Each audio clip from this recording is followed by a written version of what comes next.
Hi hello ಸ್ನೇಹಿತರೆ, welcome back to Shubha channel. Varahi ದೇವಿಯ ಸ್ಮರಣೆ ಮಾಡ್ತಾ ವಿಡಿಯೋ ಶುರು ಮಾಡ್ತಾ ಇದ್ದೀನಿ. 11ನೇ ತಾರೀಕು ಜೂನ್ 11ನೇ ತಾರೀಕು ಮಂಗಳವಾರ ಪಂಚಮಿ ಇದೆ.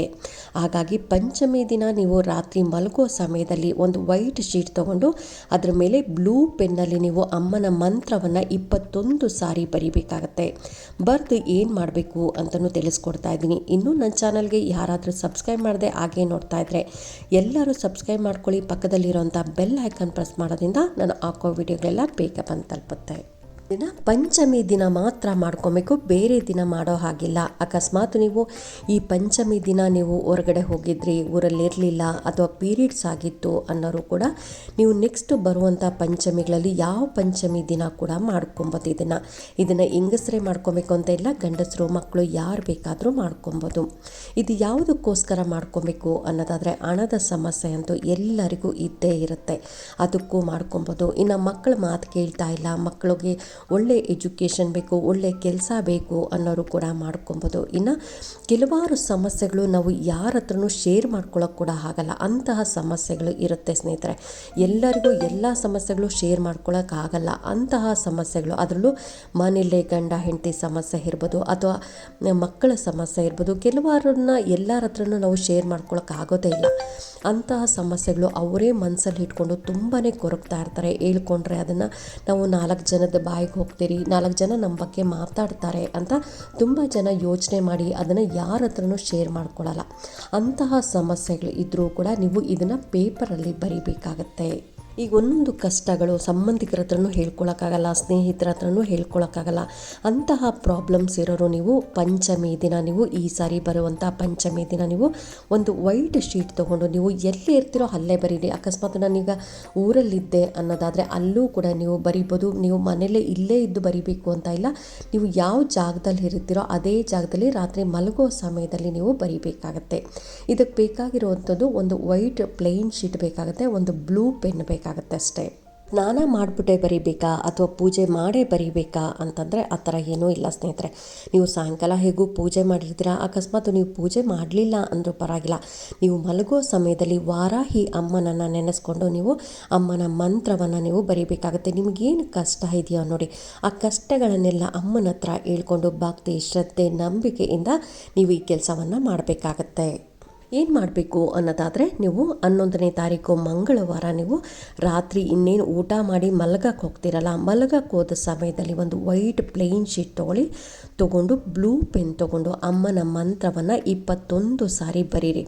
ಫ್ರಂಟಲ್ಲಿ 21 ಸಾರಿ ಬರೆದು ಅದ್ರ ಬ್ಯಾಕ್ ಸೈಡಲ್ಲಿ ಅಂದರೆ ಅದನ್ನು ಉಲ್ಟಾ ತಿರುಗಿಸ್ದಲ್ಲಿ ಅಲ್ಲಿ ಖಾಲಿ ಇರುತ್ತಲ್ಲ, ಆ ಖಾಲಿ ಇರೋ ಜಾಗದಲ್ಲಿ 21 ಸಾರಿ ನಿಮ್ಮ ಕಷ್ಟಗಳನ್ನು ಒಂದನ್ನೇ ಆದರೂ ಬರಿಬೋದು, ಇಲ್ಲ 2-3 ಕಷ್ಟಗಳಿತ್ತು ಅಂದರೆ ಅದನ್ನು ಕೂಡ ನೀವು 21 21 ಸಾರಿ ನೀವು ಬರೀಬೇಕಾಗತ್ತೆ. ಈ ರೀತಿಯಾಗಿ ಬರೆದಿದ್ದು ಆದಮೇಲೆ ಇದನ್ನು 5ನೇ ದಿನ, ಈಗ 11ನೇ ತಾರೀಕು ನೀವು ಬರೀತೀರಾ ಅಂದರೆ 5ನೇ ದಿನ ಅಂದರೆ 15ನೇ ತಾರೀಕು ನೀವು ಬೆಳಗ್ಗೆ ಹಾಕ್ಬೋದು ಅಥವಾ ರಾತ್ರಿ ಹಾಕ್ಬೋದು. ಅದನ್ನು ಚೆನ್ನಾಗಿ ಪೀಸ್ ಥರ ನೀವು ಅರ್ದ್ಬಿಟ್ಟು ಡಸ್ಟ್ಬಿನ್ಗೂ ಹಾಕ್ಬೋದು, ಇಲ್ಲ ಅಂತಂದರೆ ಅದನ್ನು ಸುಟ್ಟು ಯೂನಿವರ್ಸಲ್ಗೂ ಓದ್ಬೋದು. ಎರಡರಲ್ಲಿ ನಿಮ್ಗೆ ಯಾವುದು ಅನುಕೂಲ ಆಗುತ್ತೋ ಅದನ್ನು ಮಾಡ್ಬೋದು. 5ನೇ ದಿನ ಅಂತಂದರೆ ಈ ಸಾರಿ 15ನೇ ತಾರೀಕು ಶನಿವಾರ ಬಂದಿದೆ. ಹಾಗಾಗಿ ನೀವು ನೆಕ್ಸ್ಟು ಯಾವಾಗಲಾದರೂ ಪಂಚಮಿ ದಿನ ಮಾಡ್ತೀನಿ ಅಂದರೆ ಆ ಪಂಚಮಿ ದಿನದಿಂದ 5ನೇ ದಿನ ನೀವು ನೋಡ್ಕೊಬೇಕಾಗತ್ತೆ. ಯಾವುದೇ ಪಂಚಮಿ ಮಾಡಿದ್ರೂ 5ನೇ ದಿನ ನೀವು ನೋಡಿಕೊಂಡು ಅದನ್ನು ನೀವು ಅರ್ಧ ಪೀಸ್ ಮಾಡಿ ಅದನ್ನು ಡಸ್ಟ್ಬಿನ್ಗೆ ಹಾಕೋದಾಗಲಿ ಅಥವಾ ಸುಟ್ಟು ಯೂನಿವರ್ಸಲ್ಗೆ ಓದೋದಾಗಲಿ ಈ ರೀತಿ ಕೂಡ ಮಾಡ್ಬೋದು. ಮಂತ್ರ ಹೀಗಿದೆ ನೋಡಿ. ವಾರಾಹಿ ಅಮ್ಮನನ್ನು ನೆನೆಸುತ್ತಾ ಅಮ್ಮನನ್ನು ಬೇಡಿಕೊಂಡು ನೀವು ಅಮ್ಮ ನನ್ನ ಕಷ್ಟಗಳು ಹೀಗಿದೆ ಅಮ್ಮ, ನನ್ನ ಕಷ್ಟಗಳನ್ನೆಲ್ಲ ಬಗೆಹರಿಸಮ್ಮ, ನಿನ್ನಲ್ಲದೆ ಮತ್ತು ಬೇರೆ ಯಾರ ಹತ್ರ ಕೇಳಬೇಕಾಗತ್ತೆ ಅಂತ ನೀವು ಅಮ್ಮನ ಹತ್ರ ಬೇಡ್ಕೊಬೇಕಾಗತ್ತೆ. ಇನ್ನು ರಾತ್ರಿ ಊಟ ಮಾಡಿ ಇನ್ನೇನು ಮಲ್ಗಕ್ಕೆ ಹೋಗ್ತಿರಲ್ಲ ಆ ಸಮಯದಲ್ಲಿ ಒಂದು ವೈಟ್ ಶೀಟು ಬ್ಲೂ ಪೆನ್ನಲ್ಲಿ ನೀವು ಈ ಮಂತ್ರವನ್ನು ಬರಿಬೇಕು. ಓಂ ಐಂ ಕ್ಲೌಂ ಪೋತ್ರಿಣಿ ನಮಃ, ಓಂ ಐಂ ಕ್ಲೌಂ ಪೋತ್ರಿಣಿ ನಮಃ, ಓಂ ಐಂ ಕ್ಲೌಂ ಪೋತ್ರಿಣಿ ನಮಃ ಅಂತ ಈ ಮಂತ್ರವನ್ನು ನೀವು 21 ಸಾರಿ ಬರೆದು ಅದರ ಬ್ಯಾಕ್ ಸೈಡಲ್ಲಿ ನೀವು ಖಾಲಿ ಇರುತ್ತಲ್ಲ ಆ ಜಾಗದಲ್ಲಿ ನಿಮಗೆ ನಿಮ್ಮ ಕಷ್ಟಗಳನ್ನು 21 ಸಾರಿ ಬರೆದು 5ನೇ ದಿನ ಅಂದರೆ 5ನೇ ದಿನವೂ ಬರೀಬೇಕು. 5ನೇ ದಿನ ಬರೆದು ನೀವು ಅದನ್ನು ಸುಡೋದಾಗಲಿ ಅಥವಾ ಬೆಳಗ್ಗೆ ಆದರೂ ಆಯಿತು ಅಥವಾ ಸಾಯಂಕಾಲ ಆದರೂ ಆಯಿತು, ನೀವು ಯಾವ ಟೈಮಲ್ಲಿ ಆದರೂ ಪರವಾಗಿಲ್ಲ 5ನೇ ದಿನವೇ ಇದನ್ನು ಮಾಡಬೇಕಾಗತ್ತೆ. 5ನೇ ದಿನ ಮುಗಿಯುವಷ್ಟರಲ್ಲಿ ಅಮ್ಮ ನಿಮ್ಮ ಕನಸಲ್ಲಿ ಆಗ್ಬೋದು ಅಥವಾ ಬೇರೆ ಯಾವುದೋ ಒಂದು ರೂಪದಲ್ಲಿ ನಿಮ್ಮ ಕಷ್ಟಗಳು ಏನು ಕಷ್ಟ ಅಂತ ಬರ್ತಿರ್ತೀರ ಆ ಕಷ್ಟಕ್ಕೆ ಪರಿಹಾರ ಅನ್ನೋದು ಕೊಡ್ತಾಳೆ. ಇನ್ನು ಪೀರಿಯಡ್ಸ್ ಆದ ಟೈಮಲ್ಲಿ ನೀವು ಇದನ್ನು ಬರೆಯೋಕ್ಕೆ ಹೋಗ್ಬೇಡಿ. ಹಾಗೆಯೇ ನಾನ್ ವೆಜ್ ತಿಂದು ಕೂಡ ಬರಿಬೇಡಿ. ಇನ್ನು ಬೇರೆ ಟೈಮ್ ಪೀರಿಯಡ್ಸ್ ಟೈಮ್ ನೋಡಿಕೊಂಡು ನೀವು ಬರಿಬೇಕಾಗುತ್ತೆ. ಅಕಸ್ಮಾತ್ ಬೇರೆ ಕಡೆ ಇದ್ದೀನಿ ಅಂದರೆ ಅಲ್ಲಿ ಬರೆದು ಒಂದು 2 ದಿನ ಆದಮೇಲೆ ನಾನು ಮತ್ತೆ ಇಲ್ಲಿಗೆ ಬರ್ತೀನಿ, ಊರಿಗೆ ಬರ್ತೀನಿ ಅನ್ನೋದಾದರೆ, ನೀವು ಇರೋ ಜಾಗಕ್ಕೆ ಬರ್ತೀನಿ ಅನ್ನೋದ್ರೆ ಆ ಚೀಟಿ ತೊಗೊಂಡು ಮತ್ತೆ ಬರ್ಬೋದು. ಇದನ್ನು ದಿಮ್ಮಿನ ಕೆಳಗಡೆ ಇಟ್ಕೋಬೇಕು ಅಂತ ಏನೂ ಇಲ್ಲ ಸ್ನೇಹಿತರೆ. ನೀವು ದಿಮ್ಮಿನ ಕೆಳಗಡೆ ಇಟ್ಕೊಬೋದು. ಅಕಸ್ಮಾತ್ ಮಕ್ಕಳಿದ್ದಾರೆ ಅದನ್ನು ಹರಿದಾಕ್ತಾರೆ ಆ ಥರ ಇರೋರು ನೀವು ಬೇರೆ ಜಾಗದಲ್ಲಿ ಕೂಡ ಸೇಫ್ ಆಗಿರೋ ಜಾಗದಲ್ಲಿ ಎತ್ತಿಟ್ಕೊಂಡು ಪ್ರತಿದಿನ ರಾತ್ರಿ ಈ ರೀತಿಯಾಗಿ ನೀವು ಬರೀಬೇಕಾಗತ್ತೆ. 5 ದಿನ ನೀವು ಪ್ರತಿದಿನವೂ ಬರೀಬೇಕಾಗತ್ತೆ. ಅದರಲ್ಲೂ ಒಂದೇ ಟೈಮ್ ನೋಡ್ಕೊಳ್ಳಿ. ಅಂದರೆ ರಾತ್ರಿ ಮಲಗೋ ಸಮಯದಲ್ಲಿ ನೀವು ಬರೆದ್ರೆ ತುಂಬಾ ಒಳ್ಳೆಯದು. ಹಾಗಾಗಿ ರಾತ್ರಿ ಅಂದರೆ ನೀವು ಶನಿವಾರ ಮಾತ್ರ ಬೆಳಗ್ಗೆ ಆದರೂ ಆಯಿತು ಅಥವಾ ಸಾಯಂಕಾಲ 5ನೇ ದಿನ ಆಗುತ್ತಲ್ಲ ಆವಾಗ ನೀವು ಯಾವ ಟೈಮಲ್ಲಿ ಬೇಕಾದರೂ ಬರಿಬೋದು. ಆದರೆ ಈ 4 ದಿನ ಮಾತ್ರ ನೀವು ರಾತ್ರಿ ಟೈಮಲ್ಲೇ ಬರೀಬೇಕಾಗತ್ತೆ.